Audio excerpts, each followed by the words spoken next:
मुजफ्फरनगर जनपद की सभी 6 विधानसभा सीटों पर प्रथम चरण में 10 फरवरी को मतदान होना है। इसके लिए नामांकन प्रक्रिया जारी है। बुधवार को नामांकन प्रक्रिया में तेजी देखने को मिली। भाजपा से सदर विधायक एवं राज्य मंत्री स्वतंत्र प्रभार कपिलदेव अग्रवाल ने नामांकन किया। पुरकाजी से भाजपा प्रत्याशी प्रमोद उटवाल, बुढ़ाना से उमेश मलिक और चरथावल विधानसभा सीट से स्वर्गीय विधायक विजय कश्यप की पत्नी सपना कश्यप ने भाजपा प्रत्याशी के रूप में नामांकन पत्र दाखिल किए। मीरापुर से सपा रालोद गठबंधन प्रत्याशी चंदन सिंह चौहान और बुढ़ाना से आम आदमी पार्टी प्रत्याशी डॉक्टर देवेंद्र मलिक ने भी अपने नामांकन पत्र दाखिल किए। नामांकन के दौरान कचहरी परिसर में सुरक्षा के कड़े बंदोबस्त किए गए थे। अनेक बार एसपी सिटी अर्पित विजयवर्गीय ने नामांकन कक्षों की सुरक्षा व्यवस्था पर की। सबसे पहले बुढ़ाना से भाजपा प्रत्याशी और सिटिंग एमएलए उमेश मलिक नामांकन करने पहुंचे। नामांकन पत्र दाखिल करने के बाद अभी तक संपादक आशीष यादव से बातचीत में उमेश मलिक ने न सिर्फ अपनी बल्कि सभी 6 सीटों पर भाजपा की जीत का दावा किया। उत्तर प्रदेश में दोबारा से योगी जी की सरकार आने जा रही है। पूरे उत्तर प्रदेश का वातावरण भारतीय जनता पार्टी का है और बुढ़ाना सीट आप लोगों को बताने की आवश्यकता नहीं है। कहीं न कहीं किसानों की और जो पूरे हिंदुस्तान में जानी भी जाती है सिसोली, वो ऐतिहासिक किसानों की राजधानी भी उसी विधानसभा में है। और कहीं न कहीं पिछली बार भी 2017 में भी चौधरी साहब हर का आशीर्वाद मुझे प्राप्त हुआ था। इस बार भी चौधरी साहब का पूर्ण आशीर्वाद मेरे साथ रहेगा। मैं अपने शीर्ष नेतृत्व को धन्यवाद आभार प्रकट करता हूं कि तीसरी बार मुझ में विश्वास जताया और तीसरी बार मुझे भारतीय जनता पार्टी ने प्रत्याशी बनाकर बुढ़ाना विधानसभा में चुनाव लड़ने का आदेश दिया। मैं धन्यवाद करता हूं अपने जिलाध्यक्ष विजय शुक्ला जी का, धन्यवाद करता हूं अपने जनपद के प्रभारी सत्येंद्र सिसोदिया जी का।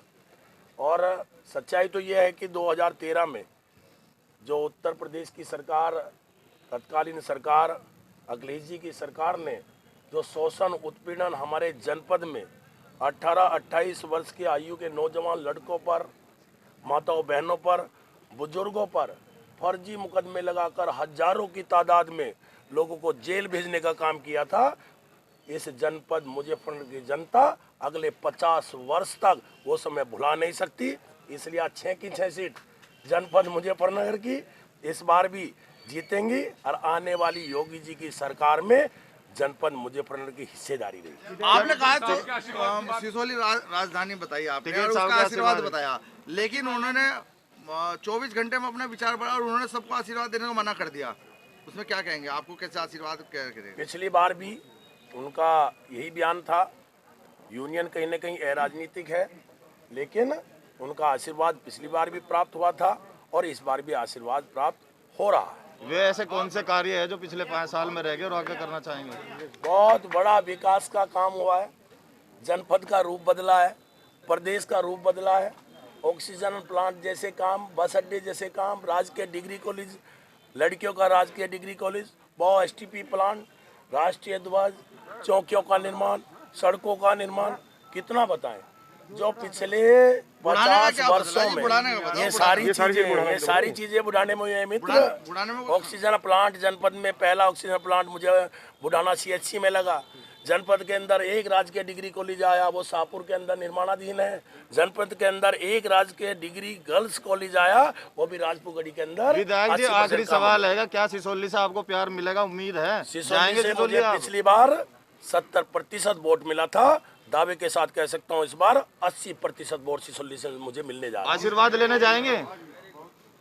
लगातार आशीर्वाद लेते रहे हैं, लगातार उनके मार्गदर्शन में, उनकी सलाह मशवरे से काम करते हैं और भविष्य में भी इसी प्रकार से काम करते रहेंगे। प्रतिनिधि के रूप में डॉक्टर संजीव बालियान जी उनके हालचाल की खबर ले आए हैं। मैं भी फोन के ऊपर उनके हालचाल की खबर लेता रहता हूँ। वो उनका हालचाल का पता करने गए थे। पिछली बार जैसा वातावरण जो सपा का हुआ था, उससे भी खराब वातावरण आगे 2-3 दिनों में होने वाला है। इसके बाद मीरापुर से सपा रालोद गठबंधन प्रत्याशी चंदन चौहान नामांकन पत्र दाखिल करने पहुंचे। सपा जिला अध्यक्ष प्रमोद त्यागी और रालोद जिला अध्यक्ष प्रभात तोमर भी उनके साथ रहे। नामांकन पत्र दाखिल करने के बाद चंदन चौहान ने अभी तक संपादक आशीष यादव से बातचीत की। चंदन ने अपने दादा और पिता द्वारा क्षेत्र में कराए गए कार्य गिनवाए। मैं आभार व्यक्त करता हूँ अपने नेता माननीय अखिलेश यादव जी और जयंत चौधरी जी का कि उन्होंने मौका दिया मीरापुर विधानसभा से एक प्रत्याशी के रूप में खड़ा होने का और उनके विश्वास को पूरा करने का प्रयास करेंगे। मीरापुर विधानसभा से जैसे देखा जा रहा है कि काफ़ी आपके खिलाफ भी काफ़ी आक्रोश है। देखिए, ये विधानसभा वो है जहां मेरे पिता मोरना से विधायक रहे और मेरे जो है दादा जो है उप मुख्यमंत्री पद तक उन्हें सुशोभित किया। तो ऐसा कुछ नहीं है, ये जो है गलत है कि किसी प्रकार का कोई विरोध नहीं है। वहाँ की जनता ने 3 पीढ़ियों से लगातार प्यार करती है और आगे तक भी जो है उनका प्यार और सहयोग मिलेगा, ऐसी आशा के साथ चुनाव के अंदर जाने का काम हो। अपना मुकाबला किससे मानते हैं आप? हमारा मुकाबला जो है स्वयं अपने से है। हम जो है यहाँ की जनता ने मन बना लिया है कि यहाँ की जनता महंगाई के खिलाफ मतदान करेगी, बढ़ते भ्रष्टाचार के खिलाफ मतदान करेगी, बेहतर शिक्षा और स्वास्थ्य के लिए मतदान करेगी, किसानों की तरक्की के लिए जो है मतदान करेगी, मोरना मिल के विस्तारीकरण के लिए मतदान करेगी, रोजगार के लिए मतदान करेगी। जीत का आप क्या आंकड़ा मानते हैं? भारी जीत जो है 6 की 6 विधानसभाओं पे होने का काम होगा। जिले की 6 की सीट मीरापुर विधानसभा मेरा मनोबल बहुत ऊंचे है और वहाँ की जनता का प्यार लगातार जैसे पूर्व में मिल रहा है और इस बार भी बहुत ज़्यादा मिलेगा। धन्यवाद। डॉक्टर देवेंद्र मलिक ने आम आदमी पार्टी प्रत्याशी के रूप में बुढ़ाना विधानसभा सीट से नामांकन पत्र दाखिल किया और अपनी जीत का दावा किया। विकास के मुद्दे रहेंगे जी। बिजली की समस्या है, यहाँ बिजली जो है हर परिवार के लिए आम आदमी पार्टी ने फ्री कर दी 300 यूनिट तक, और किसानों की ट्वेल की बिल्कुल मुफ्त रहेगी और जो बकाया रुक रहा हूँ माफ 24 घंटे बिजली रहेगी। ये चीजें तो अखिलेश यादव ने भी घोषणा की है। अखिलेश यादव जी जो है केजरीवाल जी की नकल कर रहे हैं। जब असली केजरीवाल का सिपाही आपके बीच में आ गया तो नकली को क्यों देख रहे हो? 70% बहुमत मिलने का आसार है, क्योंकि आम आदमी जो है सभी यहाँ पर क्षेत्र में आम आदमी है। आम आदमी हमें जो है सपोर्ट कर रहा और प्यार दे रहा, सहयोग कर रहा, सपोर्ट कर रहा। बुढ़ाना क्षेत्र में ऐसा कौन सा कार्य करना चाहेंगे आप जो बहुत अति आवश्यक लगता हो आपकी नज़र में? शिक्षा के, मेडिकल के ऊपर जो है हम कार्य करना चाहेंगे, और जो किसानों की समस्या है सबसे बड़ी गन्ने की, सबसे ज़्यादा ध्यान उस पर दिया जाएगा, नगद पेमेंट का। और जी नगद पेमेंट का देंगे और तुरंत जो है ना स्वामीनाथन रिपोर्ट के आधार पर गन्ना खरीदा जाएगा। सदर विधानसभा सीट से लगातार 2 बार भाजपा के टिकट पर चुनाव जीते एवं वर्तमान में प्रदेश सरकार में राज्य मंत्री कपिल देव अग्रवाल ने तीसरी बार सदर सीट से भाजपा प्रत्याशी के रूप में नामांकन पत्र दाखिल किया। अभी तक के विशेष संवाददाता विनीत कुमार शर्मा से बातचीत में कपिल देव अग्रवाल ने अपनी जीत का तो दावा किया ही, साथ ही कहा कि जनपद की सभी सीटों पर भाजपा जीतेगी और एक बार फिर पुनः योगी जी प्रदेश के मुख्यमंत्री बनेंगे। कपिल जी, किन मुद्दों को लेकर इस बार के चुनाव में? देखिए, मुद्दे हमारे स्पष्ट हैं। माननीय मुख्यमंत्री योगी आदित्यनाथ जी ने जिस प्रकार से 5 वर्ष में जन आकांक्षाओं पर खरा उतरने का काम किया है, सबसे बड़ा मुद्दा था कानून व्यवस्था का। एक उत्तर प्रदेश के अंदर खासतौर से मुजफ्फरनगर में एक भय का, खौफ का वातावरण था। सरेआम लड़कियों का अपहरण हाईवे से होकर के उनसे बलात्कार होते थे, कत्लेआम होते थे, लूट होती थी। व्यापारी के पास अगर 10,000 रुपये गले में इकट्ठा हुए तो वो डर रहता था को लूट करके न ले जाए। वो 10,000 रुपये तुरंत बैंक में जमा कराने का काम करता था। आज व्यापारी सुरक्षित है, उद्यमी सुरक्षित हैं, बेटियां सुरक्षित हैं, कॉलेज जाती हैं, बाजार जाती हैं। अभी नुमाइश में इतने बड़ा कार्यक्रम लगातार हुए, 12-12, 16-16 साल की बेटियां अपनी स्कूटी चला करके कार्यक्रम में पहुंची, रात को 12 बजे घर गई। किसी को डर नहीं है। ये सुरक्षा का काम देने का मुख्यमंत्री ने किया, इसको हम बदस्तूर जारी रखेंगे। और योगी आदित्यनाथ जी मुख्यमंत्री बनेंगे तो इसको, और अगर कहीं छोटी मोटी गड़बड़ है तो उसको भी ठीक करने का काम करेंगे।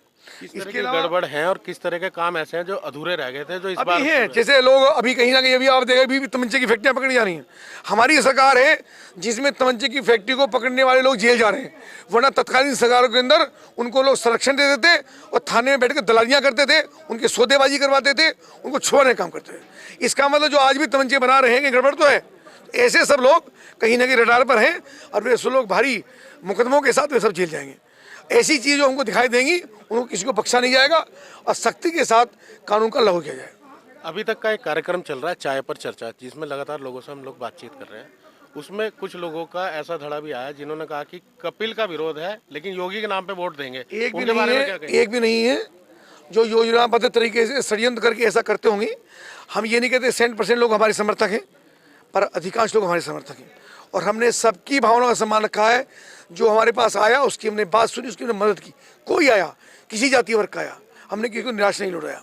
तो ऐसे कुछ लोग तो है ना जो षड्यंत्र करके बाइट दिलवा देते हो, खास बातें, उनसे फर्क नहीं पड़ता। यहाँ तो लोग वे भी हैं जो भारत तेरे टुकड़े होंगे इंशाल्लाह इंशाल्लाह, जो ये नारे लगा रहे हैं वे मेरा विरोध कर रहे हैं। जो वंदे मातरम नहीं बोलते वो मेरा विरोध करें, मुझे उनसे कोई चिंता नहीं है। जो भारत माता की चिंता करते हैं, भारत माता को अपनी माँ मानते हैं, गंगा माँ का सम्मान करते हैं, धरती का सम्मान करते हैं, गाय माता का सम्मान करते हैं, और जो हमारा जिन्नावादी लोग हैं वे हमारा विरोध करते होंगे, ठीक है ना, लेकिन जो सरदार पटेल को मानते हैं वे हमारा समर्थन करते हैं। उन विरोधियों की हमको चिंता नहीं है। भारत माता के बहुत सारे सपूत हमको वोट देने वाले हैं। आगे भारी मतों चुनाव जीतेंगे। अपनी मुख्य टक्कर किससे मान रहे हैं? किससे टक्कर नहीं है, सबकी टक्कर हमसे है। उनसे पूछिए किससे टक्कर है, सबकी टक्कर हमसे ही है, हमारी किससे। पुरकाजी से भाजपा प्रत्याशी और वर्तमान विधायक प्रमोद उटवाल ने भी बुधवार को अपना नामांकन पत्र दाखिल किया। नामांकन पत्र दाखिल करने के बाद अभी तक इंडिया से बातचीत में प्रमोद उटवाल ने गठबंधन नेताओं पर जमकर कटाक्ष किए। प्रमोद उटवाल जी, और आज उन्होंने नामांकन किया है और मैं उनसे कुछ सवाल जवाब करता हूं आपके लिए। विधायक जी, आपने 5 साल का कार्यकाल पूरा हो गया है और क्या लगता है दोबारा भाजपा ने आप पे पूरी आस्था जताई है, तो क्या लगता है आपको चुनाव में कैसा रहेगा? भाजपा के नेतृत्व को मैं धन्यवाद देना चाहता हूँ, जो मैं दोबारा उन्होंने विश्वास जताया है। इसलिए जताया मैं क्षेत्र में जनता के बीच में हमेशा रहा हूँ। मेरा कोई मिल फैक्ट्री नहीं है, मैं कहीं कंपनी में कहीं ऑफिस में नहीं रहा, मैं क्षेत्र की जनता के बीच में रहा हूँ। मैंने अपने क्षेत्र में काफ़ी विकास किए हैं माननीय योगी जी की मदद से। क्षेत्र में ऐसे कौन से मुख्यतः विकास किए हैं जो क्षेत्रवासियों के लिए बहुत ही लाभकारी रहे हों? क्षेत्र में मैंने अपनी पुरकाजी नगर, छोटा सा नगर है मेरा, मैंने वहाँ पर जो जनता को दिक्कत थी, रोडवेज बस बनवाने का जो खंडर पड़ा था उसे काम किया है। मैंने एक महिला जिम बनाया है जो लोगों को पसंद आया, जो महिलाओं को और महिलाओं के अपनी बहन बेटियों के सम्मान में भाजपा और मैं सबसे आगे हैं और काम करते हैं बहन बेटी। मैंने अपने क्षेत्र में एक गौशाला हाईटेक गौशाला बनवाई जो काफ़ी लोगों को खुश है, जो और पशु उनके लिए भी। अच्छा, जैसा कि विधायक जी, मैं आपसे एक सवाल पूछना चाहूँगा। जैसे हम होशियारपुर, आपका खाई खेड़ी, कई गाँव में हमने दौरा किया, तो वहाँ देखा गया कुछ त्यागी में, कुछ इनमें बड़ा विरोध देखा गया आपका। देखिए, ये मेरे कार्यकर्ता न जनता थी। मैं आपको बदाई खुर्द का एक न्याय पंचायत, एक ही प्रधान, और उसमें मैंने कम से कम 15 करोड़ के कार्य किए हैं, विकास कार्य। हम आगे प्रधान से पूछिए, जनप्रतिनिधि से, वहाँ की जनता से पूछिए। ये तो सपा लोकदल वालों ने ड्रामा कराया था। खाई खेड़ी के मैं होशियारपुर के बता रहा हूँ। मैंने वहाँ पर धर्मशाला दी, 23 करोड़ का धर्मशाला बनाई, 23 लाख का धर्मशाला, 25 लाख की मैंने वहाँ से अंत्येष्टि बनाया, जाके देख लीजिए आप। और मैंने जो पानी दूषित था, क्योंकि वहाँ से मील बराबर में जो उन्होंने पानी आता था, मैंने 4.5 करोड़ की लागत से टंकी का प्रस्ताव, टंकी का काम चालू है। मैंने 200 मीटर सीसी नाले दिए, इतना विकास कार्य किया है वहाँ। वही तो लोक दल वाले और सपा वाले गठबंधन वाले डर के हैं, उन्होंने मेरा ये काम कराया है। अच्छा, ऐसा कौन सा कार्य करना चाहेंगे आगे आने वाले दिनों में कि बहुत जरूरी है पुरकाजी क्षेत्र के लिए? मेरे 2 काम अधूरे हैं, जो मेन काम है, जिसमें बांध है 110 करोड़ का बंदा और तहसील का दर्जा, ये मेन है। ये योगी जी अधूरे हैं। ये पुणे 2022 में सरकार बनेगी और योगी जी के आशीर्वाद से ये दोनों काम चालू हो जाएगा। मुख्य मुकाबला आप किससे मान रहे हैं? मुख्य मुकाबले में तो कोई नहीं, क्योंकि योगी जी सबका साथ सबका विकास लिए काम कर रहे हैं। ये जो गठबंधन से उम्मीदवार आया है, ये तो तीसरे नंबर पर था, 10 साल का विधायक था। इसके बाद चरथाल विधानसभा सीट से भाजपा प्रत्याशी के रूप में सपना कश्यप ने नामांकन पत्र दाखिल किया। सपना कश्यप ने भी अपनी जीत का दावा करते हुए कहा कि एक बार फिर पुनः प्रदेश में योगी जी के नेतृत्व में ही सरकार बनेगी। मुद्दे तो देखिए यही है कि जितने भी हमारे विकास कार्य हैं, सड़कें हैं, शिक्षा है और महिलाओं की सुरक्षा है, यही सब चीज़ों को हम लेके आगे बढ़ेंगे। और जो हमारे स्वर्गीय पति जी के कुछ कार्य अधूरे रह गए हैं क्षेत्र में, उन्हें पूरे करने का हम प्रयास करेंगे। जी, सभी का बहुत अच्छा मुझे सहयोग प्राप्त हो रहा है और मेरे साथ सभी हैं और 100% हम जीतेंगे। देखिए जी, ग्रामीण क्षेत्र में अधिकांशतः समस्या सड़क वगैरह की होती है और वही है जिन्हें हम प्रयास करेंगे पूर्ण करने का। देखिए, वो एक पारिवारिक और क्षेत्रीय सभी की कमी है, सभी को महसूस होगी, मगर सभी का सहयोग प्राप्त होगा तो हम अपने लक्ष्य को प्राप्त कर लेंगे। 4 सीटों का नामांकन आज हुआ है, 2 सीटों का नामांकन कल हो जाएगा। भारतीय जनता पार्टी जनपद मुजफ्फरनगर की 6 विधानसभाएं चुनाव जीतेंगे। जैसे कि देखा गया कुछ क्षेत्रों में कुछ अपने जो विधायक रहे हैं उनके बड़ा विरोध चल रहा है, तो लेकिन वो उनका कहना है कि हमारी वोट तो है योगी की, लेकिन हमारा विधायक से बहुत नाराज़ हैं। ऐसी जगह आप क्या कहना चाहेंगे?